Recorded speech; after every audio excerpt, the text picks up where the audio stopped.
The human heart is just an absolute marvel of engineering.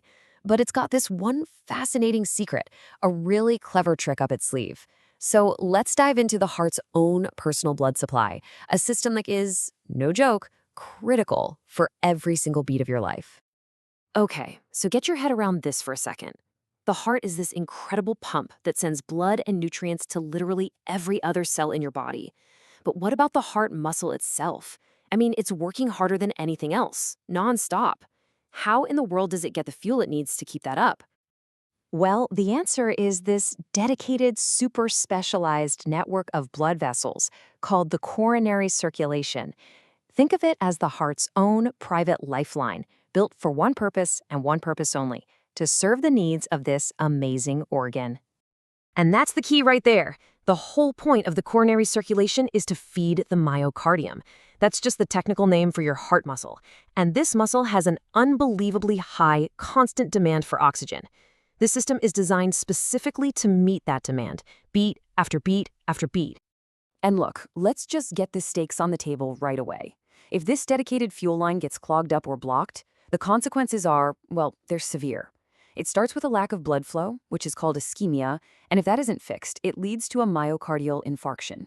And that's the one we all know, a heart attack.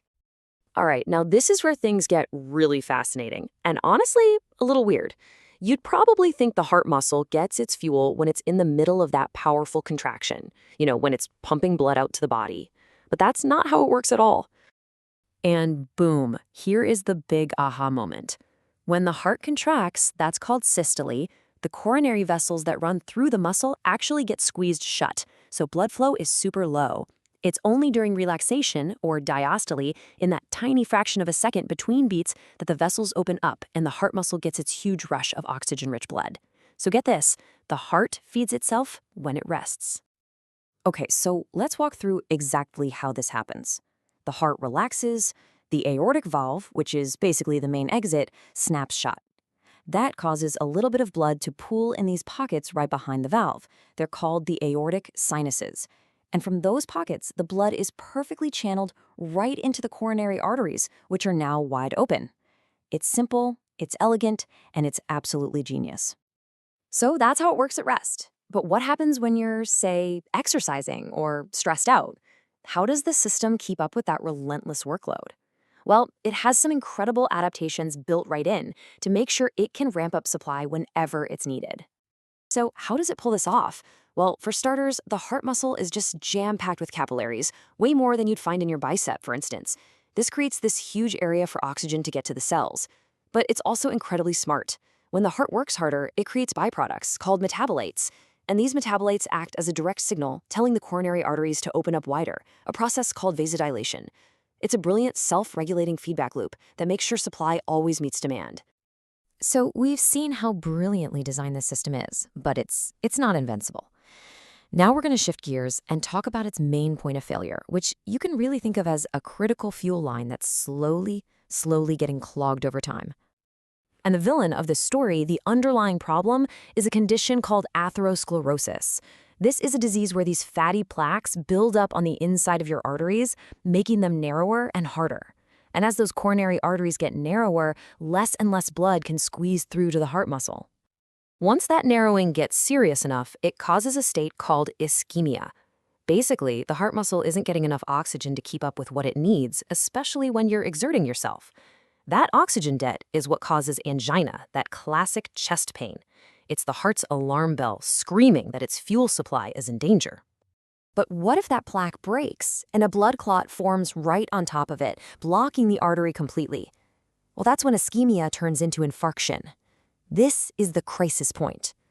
With the oxygen supply totally cut off, the heart muscle tissue actually starts to die.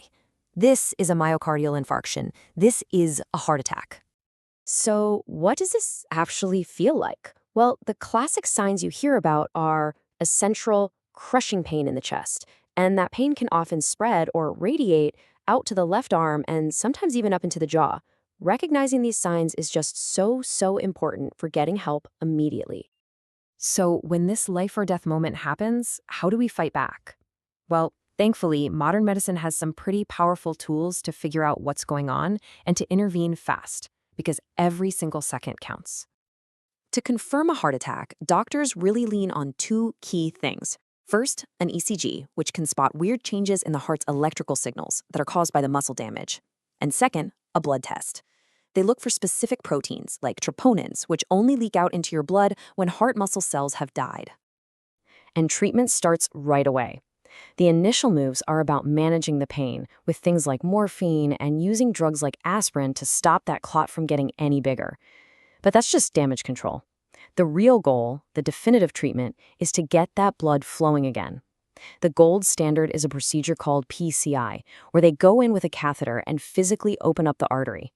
If that's not an option, they can use powerful clot-busting drugs called thrombolysis. And this quote really just brings it all home. Everything we've talked about, the clever design, how it can fail, the emergency response, it all boils down to one simple, brutal fact. The heart muscle is an oxygen hog, and it just cannot survive for very long without it. So we're left with this really powerful thought at the end of all this. We have this incredible, self-regulating system working tirelessly inside our chests every second of every day. And the big question it leaves us with is, knowing how it works and knowing how it can fail, what can we do to protect our own vital lifeline?